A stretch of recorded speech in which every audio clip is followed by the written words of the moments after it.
உனக்கு என்னப்பா ராஜா மாதிரி இருக்க, உனக்கு என்னம்மா ராணி மாதிரி வாழ்க்கை அப்படின்னு உங்ககிட்ட யாராவது சொல்கிறாங்களா? அப்போது அவங்கக்கிட்ட இதை ஷேர் பண்ணுங்கள். நீங்கள் நினைக்கிற மாதிரி ஒரு ராஜாவோட வாழ்க்கையோ இல்லை ராணியோட வாழ்க்கையோ அவ்வளவு சுலபமானதெல்லாம் கிடையாதுங்க. நீங்கள் குளித்தாலும் சரி, ட்ரெஸ் மாற்றினாலும் சரி, இல்லை சாப்பிட்டாலும் சரி, உங்கள் கூட 4 பேர் எப்போவுமே இருந்துகிட்டே இருப்பாங்க.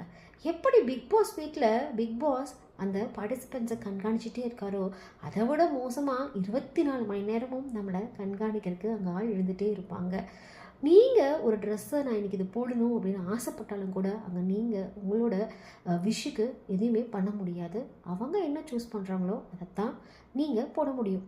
ராஜாவோட ஒரு உயர் அதிகாரியா? ஆமாங்க, ராஜாவோட அம்மா இருப்பாங்க, இல்லை ராஜாவோட தலைமை அதிகாரி தான் அந்த ட்ரெஸ்ஸையும் சூஸ் பண்ண முடியும். இன்றைக்கி நான் இந்த டிஷ்ஷை சாப்பிட்டு பார்க்கட்டுமா அப்படின்னு நீங்கள் ஆசைப்படலாம். பட் நீங்கள் நினச்ச நேரத்தில் அந்த டிஷ் உங்களுக்கு கிடைக்காது. அப்படியே கிடைச்சாலும் அந்த டிஷ்ஷை நீங்கள் ஃபஸ்ட் சாப்பிட முடியாது.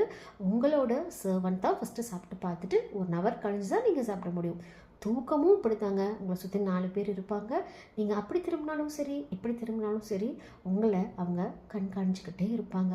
அதே போல் இன்றைக்கி ஒரு நாள் கொஞ்சம் லேட்டாக தூங்கிக்கிறேன், ஒரு 9 மணி வரைக்கும் தூங்கிக்கிறேன் அப்படின்லாம் நீங்கள் எந்திரிக்கவே முடியாது. 4 மணினா நீங்கள் 4 மணிக்கு எந்திரிச்சே ஆகணும். ஸோ இப்போ யோசிங்க, உங்களுக்கு இப்போ இருக்க வாழ்க்கை பெட்டராக இருக்கா, இல்லை ராஜா மாதிரியான ஒரு வாழ்க்கை வேணுமா? திங்க்.